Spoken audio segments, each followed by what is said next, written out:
天主俾我哋最大嘅禮物就係我哋有自由。自由嘅意思就係你有能力去做選擇。但係我哋點樣去揀呢？只有兩個選擇，一個就係聽天主嘅說話，去做天主想做嘅事；一個就係做我哋自己想做嘅事，唔聽天主嘅說話。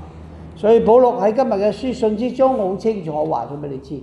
你點樣揀都好呢，記得嗰個後果係乜嘢，要承擔後果。而福音耶穌話佢要將火投喺地上，就係使我哋去善用呢個自由嘅時候，點樣點起我哋呢把火，使到我哋能夠燃燒起自己，明白同埋清楚生命嘅價值喺邊度，我哋最後嘅結果係點樣。而呢個世界上所有嘅一切關係，如果係唔係幫我哋去跟隨耶穌基督，都會起咗一個衝突，起咗一個不和。所以